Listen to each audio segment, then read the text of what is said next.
আসসালামু আলাইকুম। আশা করি সবাই ভালো আছেন।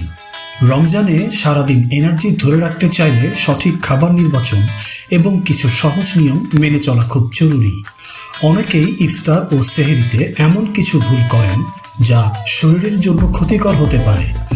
আজ আমি আপনাদের এমন কিছু কার্যকর টিপস দেব যা অনুসরণ করলে পুরো রোজার মাস আপনি সুস্থ, ফিট এবং এনার্জেটিক থাকতে পারেন। চলুন শুরু করা যাক। প্রথমে ইফতারে স্বাস্থ্যকর শুরু। আমরা সাধারণত খেজুর দিয়ে ইফতার শুরু করি, যা খুব ভালো অভ্যাস। তবে এটি আরও পুষ্টিকর ও মজাদার করতে চাইলে খেজুরের বিচি বের করে সেখানে একটি কাঠবাদাম রাখতে পারেন।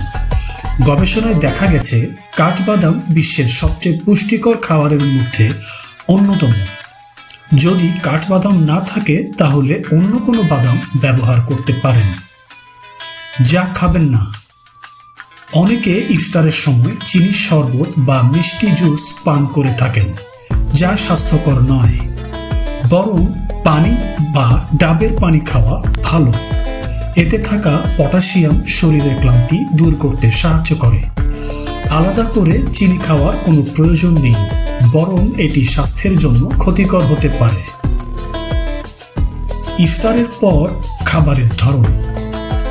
ইফতারের পর আমরা সাধারণত নানা রকম খাবার খাই, তবে কিভাবে সঠিক খাদ্য নির্বাচন করবেন সেটি দেখে নেওয়া যাক। যা খাবেন। খেজুর ও পানি খাওয়ার পর কিছু ফল খান, যেমন কলা, পেঁপে, তরমুজ, আপেল, কমলা ইত্যাদি। নানা ধরনের ফল বিভিন্ন পুষ্টিগুণ সরবরাহ করে, তাই রোজার মাস জুড়ে বিভিন্ন ফল পরিবর্তন করে খাওয়ার চেষ্টা করুন। যা যা খাবেন না। পেঁয়াজু, বেগুনি, বড়া, জিলাপি ইত্যাদি ডুবো তেলে ভাজা খাবার এড়িয়ে চলুন। এতে প্রচুর ট্রান্স ফ্যাট থাকে, যা হার্টের সমস্যা ও ইনসুলিন রেজিস্ট্যান্সের ঝুঁকি বাড়ায়। খাবারের পরপরই অতিরিক্ত খাওয়া এড়াতে বিরতি নিন। নামাজ পড়ুন বা কিছুক্ষণ হাঁটুন। এতে অতিরিক্ত খাওয়ার প্রবণতা কমে ওজন নিয়ন্ত্রণে থাকে। পানি শূন্যতা রোধের উপায়। রমজানে অনেকেই পর্যাপ্ত পানি পান করেন না, ফলে পানি শূন্যতা দেখা দেয়। তাই ইফতার থেকে সেহরি পর্যন্ত অন্তত 10 গ্লাস প্রায় 2.5 লিটার পানি পান করুন। যা করতে পারেন। তারাবির সময় একটি পানির বোতল সঙ্গে রাখুন এবং মাঝে মাঝে পানি পান করুন। পানির পাশাপাশি শসা, তরমুজ, টমেটো ইত্যাদি জলীয় খাবার খান।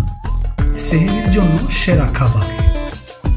সেহরিতে এমন খাবার বেছে নিন যা দীর্ঘ সময় ধরে শক্তি যোগাবে, যেমন লাল চালের ভাত, ঘন ডাল, সেদ্ধ ডিম, হোল গ্রেইন ওটস, চিয়া সিডের শরবত বা চিয়া পুডিং, বাদাম ইত্যাদি।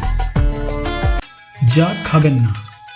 সাদা চালের ভাত ও অতিরিক্ত চর্বিযুক্ত খাবার, যা দ্রুত হজম হয়ে যায় ও ক্ষুধা বাড়িয়ে দেয়।